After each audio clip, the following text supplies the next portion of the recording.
विद्यार्थियों, आज हम आपको पढ़ाने जा रहे हैं पाठ हरिहर काका, जिसके लेखक हैं मिथिलेश्वर। पाठ को शुरू करने से पहले आपको ये समझना होगा कि इसमें मुख्य जो किरदार हैं वो हैं हरिहर काका। हरिहर काका एक वयोवृद्ध व्यक्ति हैं। ये आपस में 4 भाई हैं। ये चारों भाइयों में ये दूसरे नंबर के हैं। इस पूरी कहानी में हरिहर काका की 15 बीघा जमीन पूरी कहानी की भूमिका और अंत में शामिल है। इन चारों भाइयों के पास कुल 60 बीघा जमीन थी, जिनमें से हरिहर काका का 1/4 हिस्सा यानी कि 15 बीघा जमीन थी। बाकी के 3 भाई अपनी पत्नी और बच्चों के साथ रहते हैं, जबकि हरिहर काका की न पत्नी है न बच्चे। ऐसा नहीं है कि उन्होंने विवाह नहीं किया। 2 बार हरिहर काका का विवाह हुआ, परंतु एक एक करके दोनों ही पत्नियों की मृत्यु हो गई। उनके कोई संतान भी नहीं हुई थी। तो हरिहर काका अकेले हैं और तीनों भाइयों की यह इच्छा है कि हरिहर काका की मृत्यु के बाद उनकी 15 बीघा जमीन तीनों भाइयों को मिल जाए। इस पूरी कहानी में एक और बहुत महत्वपूर्ण किरदार है महंत जी। दरअसल गांव में एक मंदिर है जिसको ठाकुर बारी के नाम से जाना जाता है। ठाकुर बारी प्राचीन काल में एक छोटा सा मंदिर था गांव में, जहां एक महंत सेवा किया करते थे। बाद में गांव वालों की दान दक्षिणा और सहयोग के चलते ये एक विशाल ठाकुर बारी के रूप में विकसित हो गया। अब न सिर्फ उस गांव बल्कि आसपास के अनेक गांव के लोगों की श्रद्धा और आस्था इस मंदिर से जुड़ी हुई है।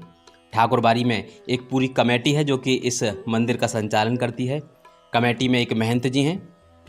महंत जी का चरित्र कुछ ऐसा है कि वह लालची किस्म के व्यक्ति हैं। वे चाहते हैं कि लोग ठाकुर बारी के नाम और उनके नाम अपनी ज़मीन, अन्न आदि दान करते रहें। तो महंत जी के मन में भी ये है कि हरिहर काका अपनी ज़मीन को उन्हें दान कर दें। तो कुल मिलाकर सभी लोग हरिहर काका की ज़मीन को हथियाना चाहते हैं। कहानी के अंत में यह हुआ कि उनकी ज़मीन को ज़बरदस्ती हथियाने का प्रयास किया गया। तीनों भाइयों ने उनके साथ मारपीट की, ज़बरदस्ती कागज़ों पर अंगूठा लिया। उधर जब यहाँ से किसी प्रकार से छूटे तो महंत जी ने उनको पकड़ लिया और महंत जी ने भी खूब मारपीट की और अंगूठा ज़बरदस्ती लगवाया। अंत में पुलिस इस पूरे घटनाक्रम में शामिल हुई। पुलिस ने उनको बचाया और बाद में 4 पुलिसकर्मी हरिहर काका की अभिरक्षा में, उनकी सुरक्षा में लगाए गए ताकि हरिहर काका को कोई नुकसान ना पहुंचा पाए। और ये चारों पुलिसकर्मी भी हरिहर काका की ज़मीन से जो आय होती है उस आय पर आनंद करते हैं। आइए कहानी को शुरू करते हैं। लेखक कहते हैं कि हरिहर काका के यहाँ से मैं अभी अभी लौटा हूँ। कल भी उनके यहाँ गया था, लेकिन न तो वह कल ही कुछ कह सके और ना ही आज। दोनों दिन उनके पास में देर तक बैठा रहा, लेकिन उन्होंने कोई बातचीत नहीं की। जब उनकी तबीयत के बारे में पूछा तब उन्होंने सिर उठाकर एक बार मुझे देखा, फिर सिर झुकाया तो दोबारा मेरी ओर नहीं देखा।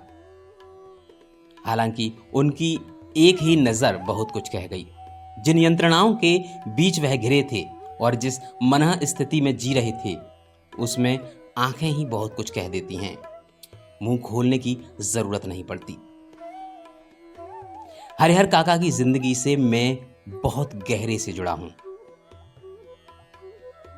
अपने गांव में जिन चंद लोगों को मैं सम्मान देता हूं, उनमें हरिहर काका भी एक हैं। हरिहर काका के प्रति मेरी आसक्ति के अनेक व्यवहारिक और वैचारिक कारण हैं। उनमें प्रमुख कारण 2 हैं। एक तो वह कि हरिहर काका मेरे पड़ोस में रहते हैं और दूसरा कारण यह है कि मेरी माँ बताती हैं कि हरिहर काका बचपन में मुझे बहुत दुलार करते थे। अपने कंधे पर बैठाकर घुमाया करते थे। एक पिता अपने बच्चे को जितना प्यार करता है ना, उससे कहीं ज्यादा प्यार हरिहर काका मुझे करते थे। और जब मैं सयाना हुआ तब मेरी पहली दोस्ती हरिहर काका के साथ हुई। हरिहर काका ने भी वैसे मुझसे दोस्ती के लिए ही इतनी उम्र तक प्रतीक्षा की थी। माँ बताती हैं कि मुझसे पहले गांव में किसी अन्य से उनकी इतनी गहरी दोस्ती नहीं हुई। वह मुझसे कुछ भी नहीं छिपाते थे, खूब खुलकर बातें करते थे। लेकिन फिलहाल मुझसे भी कुछ कहना उन्होंने बंद कर दिया है। उनकी इस स्थिति ने मुझे चिंतित कर दिया है।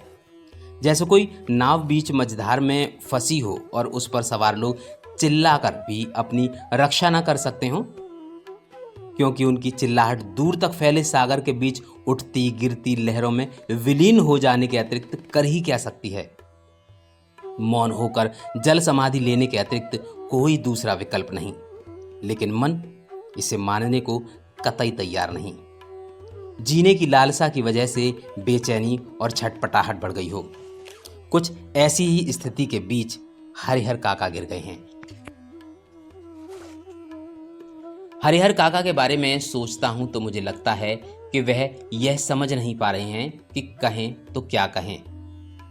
अब कोई ऐसी बात नहीं जिसे कहकर वह हल्का हो सकें, ऐसी कोई उक्ति नहीं जिसे कहकर वे मुक्ति पा सकें।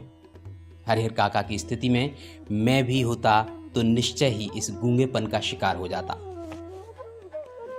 हरिहर काका इस स्थिति में कैसे आ फंसे, यह कौन सी स्थिति है, इसके लिए कौन जिम्मेवार है, यह सब बताने से पहले अपने गांव का और खासकर अपने गांव की ठाकुर बारी का संक्षिप्त परिचय मैं आपको दे देना उचित समझता हूं, क्योंकि उसके बिना तो यह कहानी अधूरी ही रह जाएगी। मेरा गांव कस्बाई शहर आरा से 40 किलोमीटर की दूरी पर है। हसन बाजार बस स्टैंड के पास। गांव की कुल आबादी 2,500-3 हजार होगी। गांव में 3 प्रमुख स्थान हैं। गांव के पश्चिम में किनारे का बड़ा सा तालाब, गांव के मध्य स्थित बरगद का पुराना वृक्ष और गांव के पूरब में ठाकुर जी का विशाल मंदिर, जिसे गांव के लोग ठाकुर बारी कहते हैं। गांव में इस ठाकुर बारी की स्थापना कब हुई, इसकी ठीक ठीक जानकारी किसी को नहीं। इस संबंध में गांव में जो कहानी प्रचलित है वह यह है कि वर्षों पहले जब यहाँ गांव पूरी तरह से बसा भी नहीं था, कहीं से एक संत आकर इस स्थान पर झोंपड़ी बनाकर रहने लगे। वह सुबह शाम यहाँ ठाकुर जी की पूजा करते थे, लोगों से मांग कर खाते थे और पूजा पाठ की भावना जागृत करते थे। बाद में लोगों ने चंदा करके यहाँ ठाकुर जी का एक छोटा सा मंदिर बनवा दिया। फिर जैसे जैसे गांव बसता गया और आबादी बढ़ती गई, मंदिर के कलेवर में भी विस्तार होता गया। लोग ठाकुर जी को मनौती मनाते कि पुत्र हो, मुकदमे में विजय हो, लड़की की शादी अच्छे घर में तय हो, लड़के को नौकरी मिल जाए। फिर इसमें जिनको सफलता मिलती वह खुशी में ठाकुर जी पर रुपए, जेवर, अनाज चढ़ाते। अधिक खुशी होती तो ठाकुर जी के नाम अपने खेत का एक छोटा सा टुकड़ा लिख देते। यह परंपरा आज तक जारी है। अधिकांश लोगों को विश्वास है कि उन्हें अच्छी फसल होती है तो ठाकुर जी की कृपा से, मुकदमे में उनकी जीत हुई तो ठाकुर जी के चलते, लड़की की शादी इसीलिए जल्दी तय हो गई क्योंकि ठाकुर जी को मनौती मनाई गई थी। लोगों के इस विश्वास का ही परिणाम है कि गांव की अन्य चीजों की तुलना में ठाकुर बारी का विश्वास 1000 गुना अधिक हुआ है। अब तो यह गांव ठाकुर बारी के नाम से ही पहचाना जाता है। यह ठाकुर बारी न सिर्फ मेरे गांव की एक बड़ी और विशाल ठाकुर बारी है, बल्कि पूरे इलाके में इसकी जोड़ की दूसरी ठाकुर बारी नहीं। ठाकुर बारी के नाम पर 20 बीघे खेत हैं। धार्मिक लोगों की एक समिति है जो ठाकुर बारी की देखरेख और संचालन के लिए प्रत्येक 3 साल पर एक महंत और एक पुजारी की नियुक्ति करती है। ठाकुर बारी का काम लोगों के अंदर ठाकुर जी के प्रति भक्ति भावना पैदा करना तथा धर्म से विमुख हो रहे लोगों को रास्ते पर लाना है। ठाकुर बारी में भजन कीर्तन की आवाज बराबर गूंजती रहती है। गांव जब भी बाढ़ या सूखे की चपेट में आता है, ठाकुर बारी के अहाते में तंबू लग जाता है। लोग और ठाकुर बारी के साधु संत अखंड हरि कीर्तन शुरू कर देते हैं। इसके अतिरिक्त गांव में किसी भी पर्व त्योहार की शुरुआत ठाकुर बारी से ही होती है। होली में सबसे पहले गुलाल ठाकुर जी को ही चढ़ाया जाता है। दिवाली का पहला दीप ठाकुर बारी में ही जलता है। जन्म, शादी और जनेऊ के अवसर पर अन्न वस्त्र की पहली भेंट ठाकुर जी के नाम की जाती है। ठाकुर बारी के ब्राह्मण साधु व्रत कथाओं के दिन घर घर घूमकर कथा वाचन करते हैं। लोगों के खलिहान में जब फसल की दवनी होकर अनाज की ढेरी तैयार हो जाती है, तब ठाकुर जी के नाम अगऊ निकाल कर ही लोग अनाज अपने घर ले जाते हैं। ठाकुरबाड़ी के साथ अधिकांश लोगों का संबंध बहुत ही घनिष्ठ है। मन और तन दोनों स्तर पर कृषि कार्य से अपना बचा हुआ समय वे ठाकुरबाड़ी में ही बिताते हैं। ठाकुरबाड़ी में साधु संतों का प्रवचन सुन और ठाकुर जी का दर्शन कर वे अपना यह जीवन सार्थक मानने लगते हैं और उन्हें यह महसूस होता है कि ठाकुरबाड़ी में प्रवेश करते ही वे पवित्र हो जाते हैं। उनके पिछले सारे पाप अपने आप खत्म हो जाते हैं। परिस्थितिवश इधर हरिहर काका ने ठाकुरबाड़ी में जाना बंद कर दिया है। पहले वह अक्सर ही ठाकुरबाड़ी में जाते थे। मन बहलाने के लिए कभी कभी मैं भी ठाकुरबाड़ी में जाता हूँ, लेकिन वहाँ के साधु संत मुझे फूटी आंखों नहीं सुहाते। काम धात करने में उनकी कोई रुचि नहीं। ठाकुर जी को भोग लगाने के नाम पर दोनों जूर हलवा पूड़ी खाते हैं और आराम से पड़े रहते हैं। उन्हें अगर कुछ आता है तो सिर्फ बात बनाना आता है। हरिहर काका 4 भाई हैं। सबकी शादी हो चुकी है। हरिहर काका के अलावा सबके बाल बच्चे हैं और बड़े और छोटे भाई के लड़के काफ़ी सयाने हो गए हैं। 2 की शादियां हो गई हैं। उनमें से एक पढ़ लिख कर शहर के किसी दफ्तर में क्लर्की करने लगा है, लेकिन हरिहर काका की अपनी देह से कोई औलाद नहीं। भाइयों में हरिहर काका का नंबर दूसरा है। औलाद के लिए उन्होंने 2 शादियां की। लंबे समय तक प्रतीक्षारत रहे, लेकिन बिना बच्चा जने उनकी दोनों पत्नियां स्वर्ग से धार गईं। लोगों ने तीसरी शादी करने की सलाह दी, लेकिन अपनी गिरती हुई उम्र और धार्मिक संस्कारों की वजह से हरिहर काका ने इनकार कर दिया। वह इत्मीनान और प्रेम से अपने भाइयों के परिवार के साथ रहने लगे। हरिहर काका के परिवार के पास कुल 60 बीघे खेत है। प्रत्येक भाई के हिस्से 15 बीघे पड़ेंगे। कृषि कार्य पर ये लोग निर्भर हैं। शायद इसीलिए अब तक संयुक्त परिवार के रूप में ही रहते हैं। हरिहर काका के 3 भाइयों ने अपनी पत्नियों को यह सीख दी थी कि हरिहर काका की अच्छी तरह सेवा करें, समय पर उन्हें नाश्ता खाना दें, किसी बात की तकलीफ न होने दें। कुछ दिनों तक वे हरिहर काका की खोज खबर लेती रहीं, लेकिन उन्हें कौन पूछने वाला। ठहर चौका लगाकर पंखा झलते हुए अपने मर्दों को अच्छे अच्छे व्यंजन खिलाती। हरिहर काका के आगे तो बच्ची खुची चीजें आती। कभी कभी तो हरिहर काका को रूखा सूखा खाकर ही संतोष करना पड़ता। अगर कभी कभी हरिहर काका की तबीयत खराब हो जाती तो वह मुसीबत में पड़ जाते। इतने बड़े परिवार के रहते हुए भी कोई उन्हें पानी देने वाला तक नहीं। सभी अपने कामों में मशगूल। बच्चे या तो पढ़ लिख रहे होते या धमाचौकड़ी मचाते। मर्द खेतों पर गए रहते। औरतें हाल पूछने भी नहीं आती। दालान के कमरे में अकेले पड़े हरिहर काका को स्वयं उठकर अपनी जरूरतों की पूर्ति करनी पड़ती। ऐसे वक्त अपनी पत्नियों को याद कर करके हरिहर काका की आंखें भर आती। भाइयों के परिवार के प्रति मोहभंग की शुरुआत इन्हीं क्षणों से हुई थी, और फिर एक दिन तो विस्फोट ही हो गया। उस दिन हरिहर काका की सहन शक्ति जवाब दे गई। उस दिन शहर में क्लर्की करने वाले भतीजे का एक दोस्त गांव आया था। उसी के आगमन के उपलक्ष्य में 2-3 तरह की सब्जी, बजके, चटनी, रायता आदि बने थे। बीमारी से उठे हरिहर काका का मन स्वादिष्ट भोजन के लिए बेचैन था। मन ही मन उन्होंने अपने भतीजे के दोस्त की सराहना की, जिसके बहाने उन्हें अच्छी चीजें खाने को मिलने वाली थीं। लेकिन बातें बिल्कुल विपरीत हुई। सबों ने खाना खा लिया, उनको कोई पूछने वाला तक नहीं था। उनके तीनों भाई खाना खाकर खलिहान में चले गए। दवनी हो रही थी। वे इस बात के प्रति निश्चिंत थे कि हरिहर काका को तो पहले ही खिला दिया गया होगा। अंत में हरिहर काका ने स्वयं दालान के कमरे से निकल हवेली में प्रवेश किया। तब उनके छोटे भाई की पत्नी ने रूखा सूखा खाना लाकर उनके सामने परोस दिया। भात, मट्ठा और अचार। बस हरिहर काका के बदन में तो जैसे आग लग गई।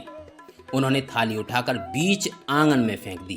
झन्न की तेज आवाज के साथ आंगन में थाली गिरी। भात बिखर गया। विभिन्न घरों में बैठी लड़कियां, बहुएं सब एक ही साथ बाहर निकल आईं। हरिहर काका गरजते हुए हवेली से दालान की ओर चल दिए। समझ रही हो कि मुफ्त में खिलाती हो तो अपने मन से यह बात निकाल देना। मेरे हिस्से के खेत की पैदावार इसी घर में आती है। उसमें तो मैं 2-4 नौकर रख लूं, आराम से खाऊं। तब भी कमी नहीं होगी। मैं अनाथ और बेसहारा नहीं हूँ। मेरे धन पर तो तुम सब मौज कर रही हो, लेकिन अब मैं तुम सबों को बताऊंगा। हरिहर काका जिस वक्त यह सब बोल रहे थे, उस वक्त ठाकुरबाड़ी के पुजारी जी उनके दालान पर ही विराजमान थे। वार्षिक होमादा के लिए वह घी और शकील लेने आए थे। लौटकर उन्होंने महंत जी को विस्तार के साथ सारी बात बताई। उनके कान खड़े हो गए। वह दिन उन्हें बहुत शुभ महसूस हुआ। उस दिन को उन्होंने ऐसे ही गुजर जाने देना उचित नहीं समझा। तत्क्षण टीका तिलक लगा कंधे पर राम नामी लिखी चादर डाल ठाकुरबाड़ी से चल पड़े। संयोग अच्छा था, हरिहर के दालान तक नहीं जाना पड़ा। रास्ते में ही हरिहर मिल गई। गुस्से में घर से निकल वह खलिहान की ओर जा रहे थे, लेकिन महंत जी ने उन्हें खलिहान की ओर नहीं जाने दिया। अपने साथ ठाकुरबाड़ी पर लेते आए। फिर एकांत कमरे में उन्हें बैठा खूब प्रेम से समझाने लगे। हरिहर, यहाँ कोई किसी का नहीं है, सब माया का बंधन है। तू तो धार्मिक प्रवृत्ति का आदमी है रे। मैं समझ नहीं पा रहा हूं कि तुम इस बंधन में कैसे फंस गई। अरे ईश्वर में भक्ति लगाओ, उसके सिवाय कोई तुम्हारा अपना नहीं। पत्नी बेटे भाई बंधु सब व्यर्थ के साथी हैं।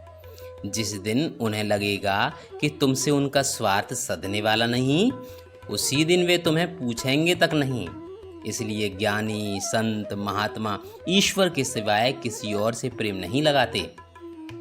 तुम्हारे हिस्से में 15 बीघे खेत है, उसी के चलते तुम्हारे भाई के परिवार तुम्हें पकड़े हुए हैं। तुम एक दिन कहकर तो देख लो कि अपना खेत उन्हें न देकर किसी और को लिख दोगे, वह तुमसे बोलना तक बंद कर देंगे। खून का रिश्ता खत्म हो जाएगा। तुम्हारे भले के लिए मैं बहुत दिनों से सोच रहा था, लेकिन संकोचवश कह नहीं पा रहा था। आज कह देता हूं, तुम अपने हिस्से का खेत ठाकुर जी के नाम लिख दो, सीधे वैकुंठ को प्राप्त करोगे। तीनों लोक में तुम्हारी कीर्ति जगमगा उठेगी। जब तक चांद सूरज रहेंगे तब तक लोग तुम्हें याद करेंगे। ठाकुर जी के नाम पर जमीन लिख देना, तुम्हारे जीवन का महादान होगा। साधु संत तुम्हारे पांव पखारेंगे, सभी तुम्हारा यशोगान करेंगे। तुम्हारा यह जीवन सार्थक हो जाएगा। अपनी शेष जिंदगी तुम इसी ठाकुरबाड़ी में गुजारना। तुम्हें किसी चीज की कमी नहीं होगी। एक मांगोगे तो 4 हाजिर की जाएंगी। हम तुम्हें सिर आंखों पर उठाकर रखेंगे। ठाकुर जी के साथ साथ तुम्हारी आरती भी लगाएंगे। भाई का परिवार तुम्हारे लिए कुछ नहीं करेगा। पता नहीं पूर्व जन्म में तुमने कौन सा पाप किया था कि तुम्हारी दोनों पत्नियां अकाल मृत्यु को प्राप्त हुईं। तुमने औलाद का मुंह तक नहीं देखा। अपना यह जन्म तुम अकारत न जाने दो। ईश्वर को 1 भर दोगे तो 10 भर पाओगे। मैं अपने लिए तो तुमसे मांग नहीं रहा हूं। तुम्हारा यह लोक और परलोक दोनों बन जाएं, इसकी राह तुम्हें बता रहा हूं। हरिहर देर तक महंत जी की बातें सुनते रहे। महंत जी की बातें उनके मन में बैठती जा रही थीं। ठीक ही तो कह रहे हैं महंत जी, कौन किसका है। 15 बीघे खेत की फसल भाइयों के परिवार को दे देते हैं, तब तो कोई पूछता नहीं। अगर कुछ न दें तब क्या हालत होगी। उनके जीवन में तो यह स्थिति है। मरने के बाद कौन उन्हें याद करेगा। सीधे सीधे उनके खेत हड़प लिए जाएंगे। ठाकुर जी के नाम लिख देंगे तो पुश्तों तक लोग उन्हें याद करेंगे। अब तक के जीवन में तो ईश्वर के लिए उन्होंने कुछ किया नहीं, अंतिम समय में तो यह पुण्य कमा लें। लेकिन यह सोचते हुए भी हरिहर काका का मुंह खुल नहीं रहा था। भाई का परिवार तो अपना ही होता है, उनको न देकर ठाकुरबाड़ी में दें तो ये धोखा और विश्वासघात होगा। अपनी बात समाप्त कर महंत जी प्रतिक्रिया जानने के लिए हरिहर की ओर देखने लगे। उन्होंने मुंह से तो कुछ नहीं कहा, लेकिन उनके चेहरे के परिवर्तित भाव महंत जी की अनुभवी आंखों से छिपे न रह सके। अपनी सफलता पर महंत जी को बहुत खुशी हुई। उन्होंने सही जगह वार किया है। इसके बाद उसी वक्त ठाकुर जी के 2 सेवकों को बुलाकर आदेश दिया कि एक साफ सुथरे कमरे में पलंग का बिस्तरा लगाकर उनके आराम का इंतजाम करें। फिर तो महंत जी के कहने में जितना समय लगा था, उससे कम समय में ही सेवकों ने हरिहर काका के मना करने के बावजूद उन्हें एक सुंदर कमरे में पलंग पर जा लिटाया। और महंत जी, उन्होंने पुजारी जी को यह समझा दिया कि हरिहर के लिए विशेष रूप से भोजन की व्यवस्था करें। हरिहर काका को महंत जी एक विशेष उद्देश्य से ले आए थे, इसीलिए ठाकुर बाड़ी में चहल पहल शुरू हो गई। इधर शाम को हरिहर काका के भाई जब खलिहान से लौटे तब उन्हें इस दुर्घटना का पता चला। पहले तो अपनी पत्नियों पर वे खूब बरसे, फिर एक जगह बैठकर चिंतामग्न हो गई। हालांकि गांव के किसी व्यक्ति ने भी उनसे कुछ नहीं कहा था। महंत जी ने हरिहर काका को क्या क्या समझाया है इसकी भी जानकारी उन्हें नहीं थी, लेकिन इसके बावजूद उनका मन शंकालु और बेचैन हो गया। दरअसल बहुत सारी बातें ऐसी होती हैं जिनकी जानकारी बिना बताई ही लोगों को मिल जाती है। शाम गहराते गहराते हरिहर काका के तीनों भाई ठाकुरबाड़ी पहुंचे। उन्होंने हरिहर काका को वापस घर चलने के लिए कहा। इससे पहले कि हरिहर काका कुछ कहते, महंत जी बीच में आ गए। आज हरिहर काका को यहीं रहने दो, बीमारी से उठा है, इसका मन अशांत है, ईश्वर के दरबार में रहेगा तो शांति मिलेगी। लेकिन उनके भाई उन्हें घर ले जाने के लिए जिद करने लगे। इस पर ठाकुरबाड़ी के साधु संत उन्हें समझाने लगे कि वहां उपस्थित गांव के लोगों ने भी कहा कि एक रात ठाकुरबाड़ी में रह जाएंगे तो क्या हो जाएगा। अंततः भाइयों को निराश हो वहां से लौटना पड़ा। रात में हरिहर काका को भोग लगाने के लिए जो मिष्ठान और व्यंजन मिले वैसे उन्होंने कभी नहीं खाए थे। घी टपकते मालपुए, रसबुनिया, लड्डू, छेने की तरकारी, दही, खीर पुजारी जी ने स्वयं अपने हाथों से खाना परोसा था। पास में बैठे महंत जी धर्म चर्चा से मन में शांति पहुंचा रहे थे। एक ही रात में ठाकुरबाड़ी में जो सुख शांति और संतोष पाया वह अपने अब तक के जीवन में उन्होंने नहीं पाया था। इधर तीनों भाई रात भर सो नहीं सके। भावी आशंका उनके मन को मथती रही। 15 बीघे खेत, इस गांव की उपजाऊ जमीन, 2 लाख से अधिक की संपत्ति अगर हाथ से निकल गई तो फिर वह कहीं के न रहेंगे। सुबह तड़के ही तीनों भाई पुनः ठाकुरबाड़ी पहुंचे। हरिहर काका के पांव पकड़कर रोने लगे, अपनी पत्नियों की गलती के लिए माफी मांगी तथा उन्हें दंड देने की बात कही, साथ ही खून के रिश्ते की माया फैलाई। हरिहर काका का दिल पसीज गया और वह पुनः वापस घर लौट आए।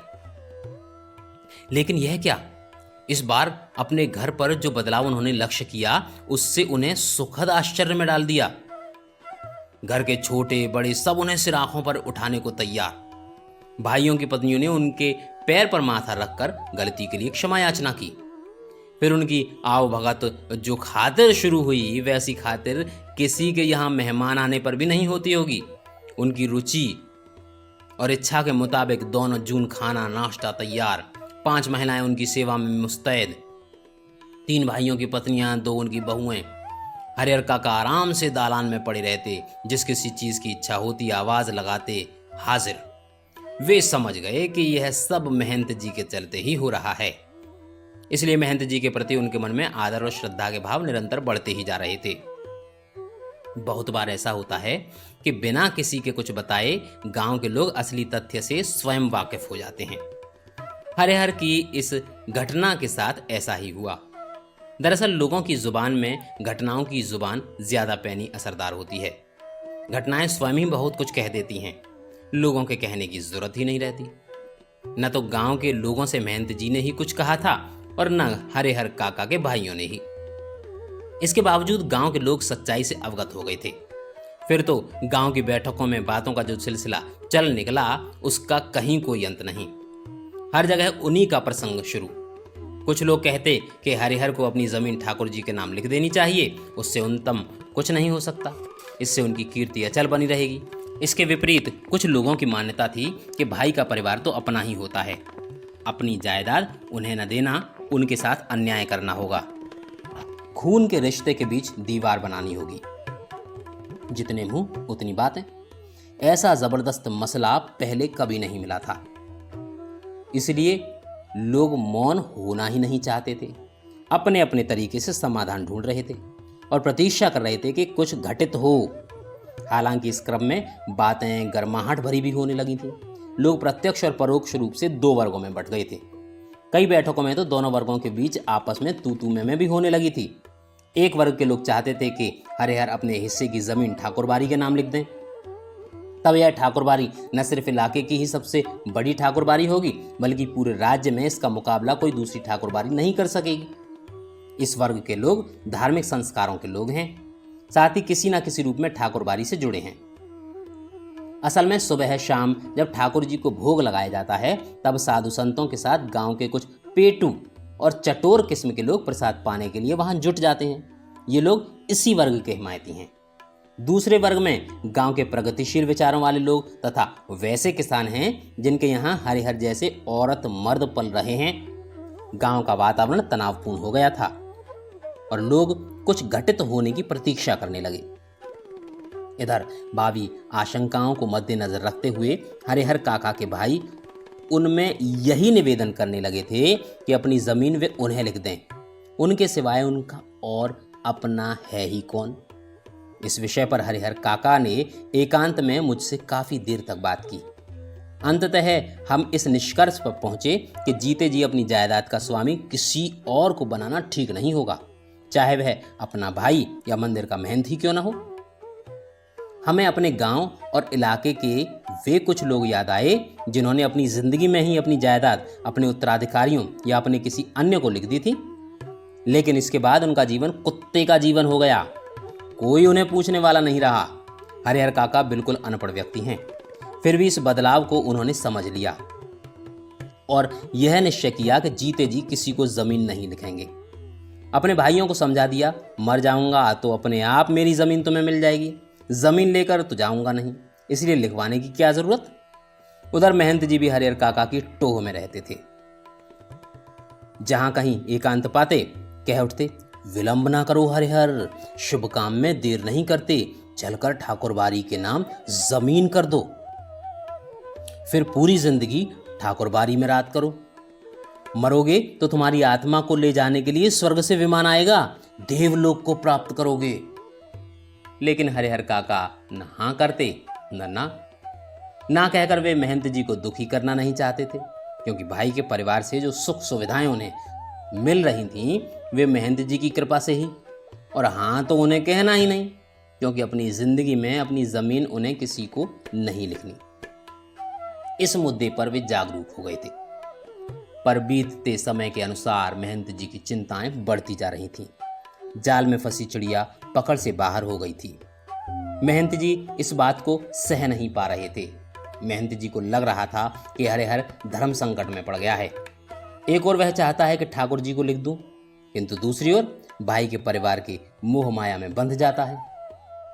इस स्थिति में हरिहर का अपहरण कर जबरदस्ती उससे लिखवाने के अतिरिक्त कोई दूसरा विकल्प नहीं। बाद में हरिहर स्वयं राजी हो जाएगा। महंत जी लड़ाकू और दबंग प्रकृति के आदमी हैं। अपनी योजना को कार्य रूप में परिणित करने के लिए वह जी जान से जुट गए। हालांकि यह सब गोपनीयता का निर्वहन करते हुए ही वह कर रहे थे। हरिहर काका के भाइयों को इसकी भनक तक नहीं थी। बात अभी हाल की ही है।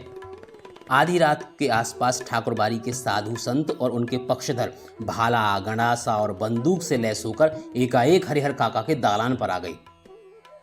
हरिहर काका के भाई इस अप्रत्याशित हमले के लिए तैयार ही नहीं थे। इससे पहले कि वे जवाबी कार्यवाही करें और गुहार लगाकर अपने लोगों को जुटाएं, तब तक आक्रमणकारी उनको पीठ पर लादकर चंपत हो गए। गांव में किसी ने ऐसी घटना नहीं देखी थी, न सुनी ही थी। सारा गांव जाग गया। शुभ चिंतक तो उनके यहाँ जुटने लगे, लेकिन अन्य लोग अपने दालान और मकान की छतों पर जमा होकर आहट लेने और बातचीत करने लगे। हरिहर काका के भाई लोगों के साथ उन्हें ढूंढने निकल पड़े। उन्हें लगा कि यह मेहनत का काम है। वे मय दल बल ठाकुरबाड़ी जा पहुंचे। वहां खामोशी और शांति नजर आई। रोज की भांति ठाकुरबाड़ी का मुख्य फाटक बंद था। वातावरण में रात का सन्नाटा और सूनापन व्याप्त मिला। उन्हें लगा कि यह काम मेहनत का नहीं, बाहर के डाकुओं का है। वे तो हर जाने की मोटी रकम लेकर ही हरिहर काका को मुक्त करेंगे। खोज में निकले लोग किसी दूसरी दिशा की ओर प्रस्थान करते कि इसी समय ठाकुरबाड़ी के अंदर से बातचीत करने की सम्मिलित किंतु धीमी आवाज सुनाई पड़ी। सबके कान खड़े हो गए। उन्हें यकीन हो गया कि हरिहर काका इसी में हैं। अब क्या सोचना। वे ठाकुरबाड़ी का फाटक पीटने लगे। इसी समय ठाकुरबाड़ी की छत से रोड़े और पत्थर उनके ऊपर गिरने लगे। वे तितर बितर होने लगे। अपने हथियार संभाले, लेकिन हथियार संभालने से पहले ही ठाकुरबाड़ी के कमरों की खिड़कियों से फायरिंग शुरू हो गई। एक नौजवान के पैर में गोली लग गई। वह गिर गया। उसके गिरते ही हरिहर काका के भाइयों के पक्षधर भाग चले। सिर्फ वे तीनों भाई ही बचे थे। अपने तीनों के बूते इस युद्ध को जीतने उनके लिए संभव नहीं था, इसलिए वे कस्बे से पुलिस थाने की ओर दौड़ पड़े। इधर ठाकुरबाड़ी के भीतर महंत और उनके कुछ चंद विश्वासी साधु सादे और लिखे कागजों पर अनपढ़ हरिहर काका के अंगूठे के निशान जबरन ले रहे थे। हरिहर काका तो महंत के इस व्यवहार से जैसे आसमान से जमीन पर आ गए। उन्होंने सपने में भी नहीं सोचा था कि महंत जी इस रूप में भी आएंगे। जिस महंत को वह आदरणीय एवं श्रद्धेय समझते थे, वह महंत अब उन्हें घृणित और दुराचारी और पापी नजर आने लगा था। अब वह उस महंत की सूरत भी देखना नहीं चाहते। अब अपने भाइयों का परिवार महंत की तुलना में उन्हें ज्यादा पवित्र, नेक और अच्छा लगने लगा था। हरिहर काका ठाकुरबाड़ी से अपने घर पहुंचने के लिए बेचैन थे, लेकिन लोग उन्हें पकड़े हुए थे। महंत जी उन्हें समझा रहे थे, तुम्हारे भले के लिए ही यह सब किया गया है हरिहर।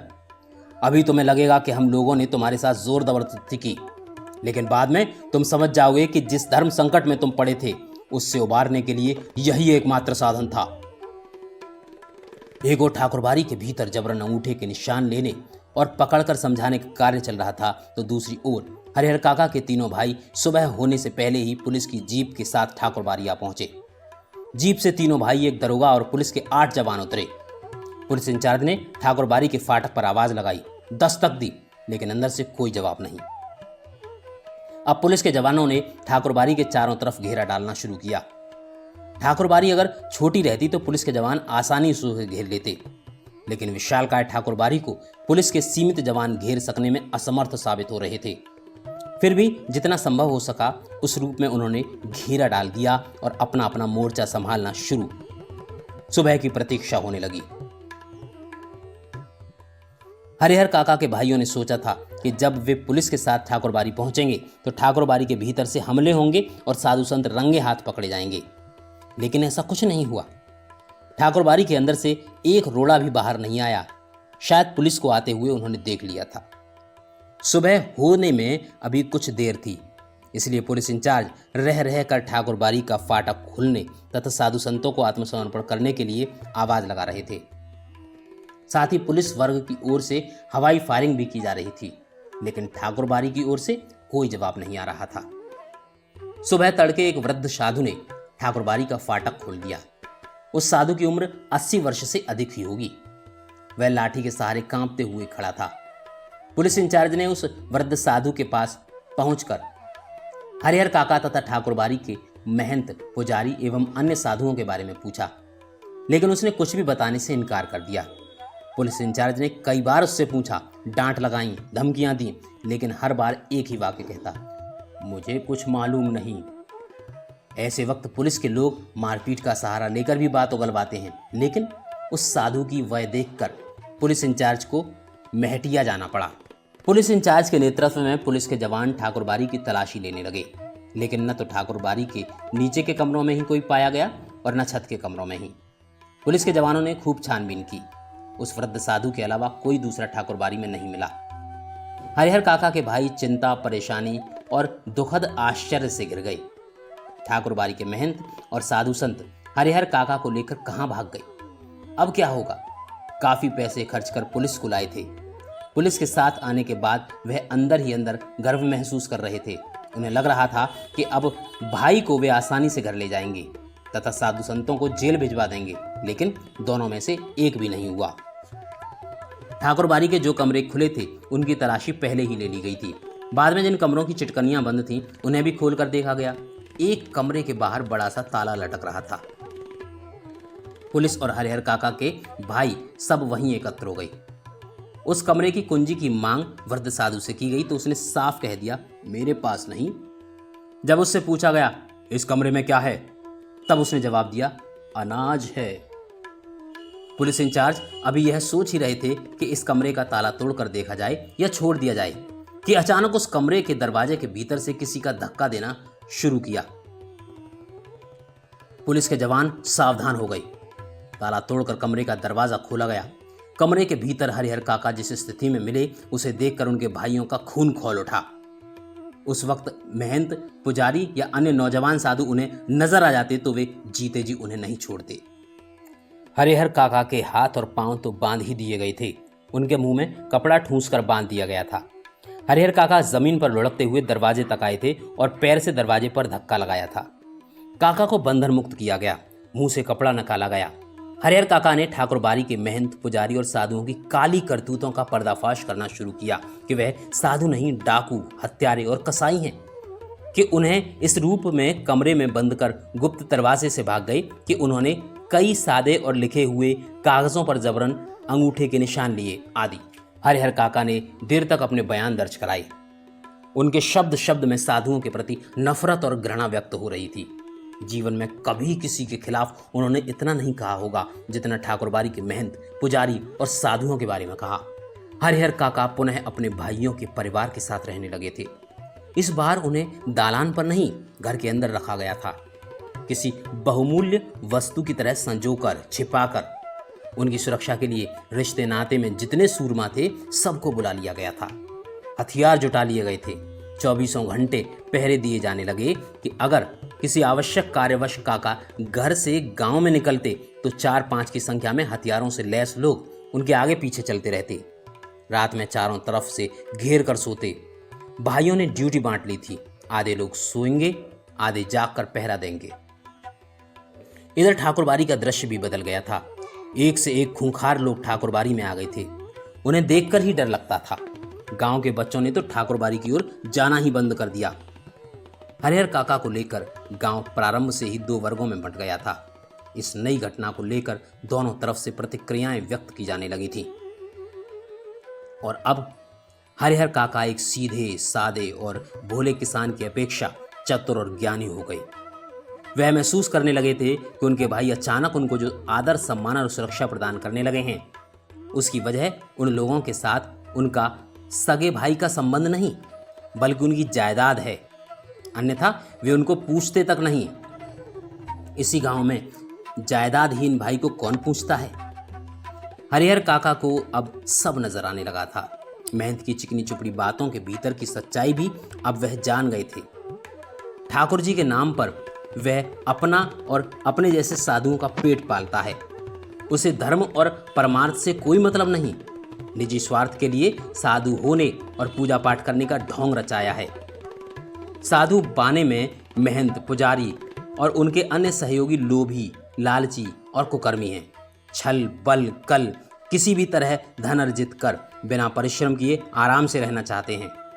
अपने घृणित इरादों को छिपाने के लिए ठाकुरबाड़ी को उन्होंने माध्यम बनाया है। एक ऐसा माध्यम जिस पर अविश्वास न किया जा सके। इसलिए हरिहर काका ने मन ही मन तय कर लिया कि अब महंत को वे अपने पास फटकने तक नहीं देंगे। साथ ही अपनी जिंदगी में अपनी जायदाद भाइयों को भी नहीं लिखेंगे, अन्यथा फिर वह दूध में मक्खी की तरह हो जाएंगे। लोग निकाल कर फेंक देंगे। कोई उन्हें नहीं पूछेगा। बुढ़ापे का दुख बिताए नहीं बीतेगा। लेकिन हरिहर काका सोच कुछ और रहे थे और वातावरण कुछ दूसरा ही तैयार हो रहा था। ठाकुरबाड़ी से जिस दिन उन्हें वापस लाया गया था, उसी दिन से उनके भाई, रिश्ते नाते के लोग समझाने लगे कि विधिवत अपनी जायदाद वे अपने भतीजों के नाम लिख दें। वह जब तक ऐसा नहीं करेंगे तब तक महंत की गिद्ध दृष्टि उनके ऊपर लगी रहेगी। सिर पर मंडरा रहे तूफान से मुक्ति पाने के लिए उनके समक्ष अब यही एकमात्र रास्ता है। सुबह, दोपहर, शाम, रात गए यही चर्चा।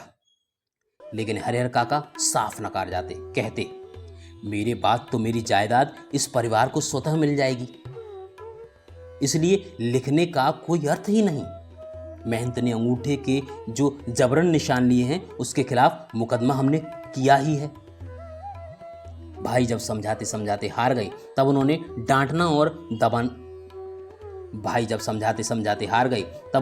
डांटना और दबाव देना शुरू किया। लेकिन काका इस रास्ते से भी राजी नहीं हुए। स्पष्ट कह दिया कि अपनी जिंदगी में वह नहीं लिखेंगे। बस एक रात उनके भाइयों ने वही रूप धारण कर लिया जो रूप महंत और उनके सहयोगियों ने धारण किया था। हरिहर काका को अपनी आंखों पर विश्वास नहीं हुआ। उनके वही अपने सगे भाई जो उनकी सेवा और सुरक्षा में तैयार रहते थे, उन्हें अपना अभिन्न अंग समझते थे, जो उनकी नींद ही सोते थे और जागते थे, हथियार लेकर उनके सामने खड़े थे, कह रहे थे, सीधे मन से कागजों पर जहां जहां जरूरत है अंगूठे के निशान बनाते चलो, अन्यथा मार कर यहीं घर के अंदर गाड़ देंगे। गांव के लोगों को कोई सूचना तक नहीं मिल पाएगी। अगर पहले वाली बात होती तो हरिहर काका डर जाते। अज्ञान की स्थिति में ही मनुष्य मृत्यु से डरते हैं। ज्ञान होने के बाद तो आदमी आवश्यकता पड़ने पर मृत्यु को वर्ण करने के लिए भी तैयार हो जाता है। हरिहर ने सोच लिया, ये सब एक ही बार उन्हें मार दें, वह ठीक होगा, लेकिन अपनी जमीन लिखकर रमेशर की विधवा की तरह शेष जिंदगी में घुट घुट कर मरें, यह ठीक नहीं होगा। रमेशर की विधवा को बहला फुसलाकर उसके हिस्से की जमीन रमेशर के भाइयों ने लिखवा ली। शुरू में तो उसका खूब आदर सम्मान हुआ, लेकिन बुढ़ापे में उसे दोनों जून खाना देते उन्हें अखरने लगा। अंत में तो उसकी वह दुर्गति हुई कि गांव के लोग देखकर सिहर जाते। हरिहर काका को लगता है कि अगर रमेशर की विधवा ने अपनी जमीन नहीं लिखी होती तो अंत समय तक लोग उनके पांव पखारते होते। हरिहर काका गुस्से में खड़े हो गए और गरजते हुए कहा, मैं अकेला हूं, तुम सब इतने हो, ठीक है, मुझे मार दो, मैं मर जाऊंगा, लेकिन जीते जी एक धूर जमीन तुम्हें नहीं लिखूंगा। तुम सब ठाकुरबाड़ी के महंत पुजारी से तनिक भी कम नहीं। देखते हैं कैसे नहीं लिखोगे। लिखना तो तुम्हें है ही, चाहे हंस के लिखो या रो के। हरिहर काका के साथ उनके भाइयों की हाथापाई शुरू हो गई। हरिहर काका अब उस घर से निकलकर बाहर गांव में भाग जाना चाहते थे, लेकिन उनके भाइयों ने उन्हें मजबूती से पकड़ लिया था। प्रतिकार करने पर अब वे प्रहार भी करने लगे थे। अकेले हरिहर कई लोगों से जूझ सकने में असमर्थ थे। फलस्वरूप उन्होंने अपनी रक्षा के लिए खूब जोर जोर से चिल्लाना शुरू कर दिया। अब भाइयों को चेत आया कि मुंह तो उन्हें पहले ही बंद कर देना चाहिए था।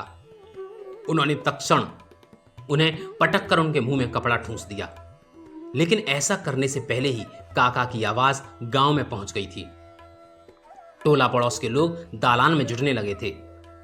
ठाकुरबाड़ी के पक्षधरों के माध्यम से तत्काल यह खबर महंत जी तक भी चली गई थी, लेकिन वहां उपस्थित हरिहर काका के परिवार और रिश्ते नाते के लोग गांव के लोगों को समझा देते कि अपने परिवार का निजी मामला है, इससे दूसरों को क्या मतलब। लेकिन महंत जी ने वह तत्परता और फुर्ती दिखाई जो काका के भाइयों ने भी नहीं दिखाई थी। वह पुलिस को जीप के साथ आ धमके। पुलिस आने के बाद निजी मामले का सवाल खत्म हो गया। घर तलाशी हुई, फिर हरिहर काका को उससे भी बदतर हालत में बरामद किया गया, जिस हालत में ठाकुरबाड़ी से बरामद किया गया था। बंधन मुक्त होने और पुलिस की सुरक्षा पाने के बाद उन्होंने बताया कि उनके भाइयों ने उनके साथ बहुत जुल्म अत्याचार किया है। जबरन अनेक कागजों पर उनके अंगूठे के निशान लिए हैं, कि उन्हें खूब मारा पीटा है, कि उनकी कोई भी दुर्गति बाकी नहीं छोड़ी, कि अगर और थोड़ी देर तक पुलिस नहीं आती तो वह उन्हें जान से मार देते। हरिहर काका के पीठ, माथे और पांवों पर कई जगह जख्म के निशान उभर आए थे। वह बहुत घबराए हुए से लग रहे थे, कांप रहे थे। अचानक गिरकर बेहोश हो गए। मुंह पर पानी छींटे मारकर उन्हें होश में लाया गया। भाई और भतीजे तो पुलिस आते ही चंपत हो गए थे। पुलिस की पकड़ में सिर्फ 2 ही व्यक्ति आए, रिश्ते के शेष लोग भी फरार हो गए थे। हरिहर काका के साथ घटी घटनाओं में यह अब तक की सबसे अंतिम घटना है। इस घटना के बाद काका अपने परिवार से एकदम अलग रहने लगे हैं। उनकी सुरक्षा के लिए राइफलधारी पुलिस के 4 जवान मिले हैं। हालांकि इसके लिए उनके भाइयों और महंत की ओर से काफी प्रयास किए गए हैं। असल में भाइयों को चिंता थी कि हरिहर अकेले रहने लगेंगे तब ठाकुरबाड़ी के महंत अपने लोगों के साथ आकर पुनः उन्हें ले भागेंगे, और यही चिंता महंत जी को भी थी कि हरिहर को अकेला और असुरक्षित पा उनके भाई पुनः उनको धर दबोचेंगे। इसलिए जब हरिहर काका ने अपनी सुरक्षा के लिए पुलिस की मांग की, तब नेपथ्य में रहकर ही उनके भाइयों और महंत जी ने पैरवी लगा और पैसे खर्च कर उन्हें पूरी सहायता पहुंचाई। यह उनकी सहायता का ही परिणाम है कि एक व्यक्ति की सुरक्षा के लिए गांव में पुलिस के 4 जवान तैनात कर दिए गए हैं। जहां तक मैं समझता हूं, फिलहाल हरिहर काका पुलिस की सुरक्षा में रह जरूर रहे हैं, लेकिन वास्तविक सुरक्षा ठाकुरबाड़ी और अपने भाइयों की ओर से ही मिल रही है। ठाकुरबाड़ी के साधु संत और काका के भाई इस बात के प्रति पूरी तरह सतर्क हैं कि उनमें से कोई या गांव का कोई अन्य हरिहर काका के साथ जोर जबरदस्ती ना करने पाए। साथ ही अपना सद्भाव और मधुर व्यवहार प्रकट कर पुनः उनका ध्यान अपनी ओर खींच लेने के लिए दोनों दल प्रयत्नशील हैं। गांव में एक नेताजी हैं। वह न तो कोई नौकरी करते हैं और न खेती गृहस्थी, फिर भी 12 महीने मौज उड़ाते रहते हैं। राजनीति की जादुई छड़ी उनके पास है। उनका ध्यान हरिहर काका की ओर जाता है। वह तत्कालीन गांव के कुछ विशिष्ट लोगों के साथ उनके पास पहुंचते हैं और यह प्रस्ताव रखते हैं कि उनकी जमीन में हरिहर उच्च विद्यालय नाम से एक हाई स्कूल खोला जाए। इससे उनका नाम अमर हो जाएगा, उनकी जमीन का सही उपयोग होगा और गांव के विकास के लिए एक स्कूल मिल जाएगा। लेकिन हरिहर काका के ऊपर तो अब कोई भी दूसरा रंग चढ़ने वाला ही नहीं था। नेताजी भी निराश होकर लौट आते हैं। इन दिनों गांव की चर्चाओं के केंद्र हैं हरिहर काका। आंगन, खेत, खलिहान, अलाव, बगीचे, बरगद, हर जगह उनकी ही चर्चा। उनकी घटना की तरह विचारणीय और चर्चनीय कोई दूसरी घटना नहीं। गांव में आए दिन छोटी बड़ी घटनाएं घटती ही रहती हैं, लेकिन काका के प्रसंग के सामने उनका कोई अस्तित्व नहीं। गांव में जहां कहीं और जिन लोगों के बीच हरिहर काका की चर्चा छिड़ती है तो फिर उसका कोई अंत नहीं। लोग तरह तरह की संभावनाएं व्यक्त करते हैं। राम जाने क्या होगा। दोनों ओर के लोगों ने अंगूठे के निशान ले लिए हैं, लेकिन हरिहर ने अपना बयान दर्ज कराया है कि वे लोगों को किसी को अपनी जमीन का उत्तराधिकारी नहीं मानते। दोनों ओर के लोगों ने जबरदस्त उनके अंगूठे के निशान ले लिए हैं। इस स्थिति में उनके बाद उनकी जायदाद का हकदार कौन होगा? लोगों के बीच बहस छिड़ जाती है। उत्तराधिकारी के कानून पर जो जितना जानता है उससे 10 गुना अधिक उगल देता है, फिर भी कोई समाधान नहीं निकलता।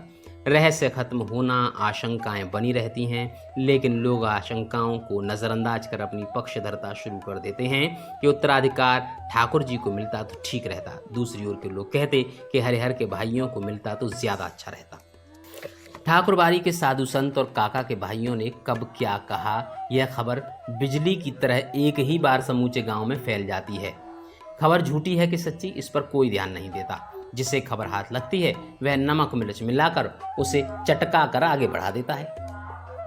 एक खबर आती है कि मेहनत जी और हरिहर काका के भाई इस बात के लिए अफसोस कर रहे हैं कि अंगूठे के निशान लेने के बाद उन्होंने हरिहर काका को खत्म क्यों नहीं कर दिया। बात ही आगे नहीं बढ़ती। एक दूसरी खबर आती है कि हरिहर मरेंगे तो उन्हें अग्नि प्रदान करने के लिए ठाकुरबाड़ी के साधु संत और काका के भाइयों के बीच काफी लड़ाई होगी। दोनों ओर से अग्नि प्रदान करने का निश्चय हो चुका है। इस संदर्भ में उनकी लाश हस्तगत करने के लिए खून की नदी बहेंगी। एक तीसरी खबर आती है कि हरिहर काका की मृत्यु के बाद उनकी जमीन पर कब्जा करने के लिए उनके भाई अभी से तैयारी कर रहे हैं। इलाके के मशहूर डाकू बुट्टन सिंह से उन लोगों ने बातचीत पक्की कर ली है। हरिहर के 15 बीघे खेत में से 5 बीघे बुट्टन लेगा और दखल करा देगा। इससे पहले भी इस तरह के 2-3 मामले बुट्टन ने निपटाए हैं। पूरे इलाके में उसके नाम की तूती बोलती है। एक चौथी खबर आती है कि महंत जी ने निर्णय लिया है कि हरिहर की मृत्यु के बाद देश के कोने कोने से साधुओं और नागाओं को वह बुलाएंगे। रहस्यात्मक और भयावनी खबरों से गांव का आकाश आच्छादित हो गया है। दिन प्रतिदिन आतंक का माहौल गहराता जा रहा है। सबके मन में यह बात है कि हरिहर कोई अमृत पीकर तो नहीं आए हैं। एक न एक दिन उन्हें मरना ही है। फिर एक भयंकर तूफान की चपेट में यह गांव आ जाएगा। उस वक्त क्या होगा कुछ कहा नहीं जा सकता। वह कोई छोटी लड़ाई नहीं, एक बड़ी लड़ाई है। जाने अनजाने पूरा गांव इसकी चपेट में आएगा। इसलिए लोगों के अंदर भय है और प्रतीक्षा भी। एक ऐसी प्रतीक्षा जिसे झुठलाकर भी उनके आगमन को टाला नहीं जा सकता। और हरिहर काका, वह तो बिल्कुल मौन हो अपनी जिंदगी के शेष दिन काट रहे हैं। एक नौकर रख लिया है, वही उन्हें बनाता खिलाता है। उनके हिस्से की जमीन में जितनी फसल होती है उससे अगर वह चाहते तो मौज की जिंदगी बिता सकते थे, लेकिन अब तो गूंगेपन का शिकार हो गए हैं। कोई बात कहो, कुछ पूछो, कोई जवाब नहीं। खुली आंखों से बराबर आकाश को निहारते रहते हैं। सारे गांव के लोग उनके बारे में बहुत कुछ कहते सुनते हैं, लेकिन उनके पास अब कहने के लिए कोई बात नहीं है। पुलिस के जवान हरिहर काका के खर्चे पर ही खूब मौज मस्ती कर रहे हैं। जिसका धन वह रहे उपास, खाने वाले करें विलास। अब तक जो नहीं खाया था दोनों जून उसका भोग लगा रहे हैं।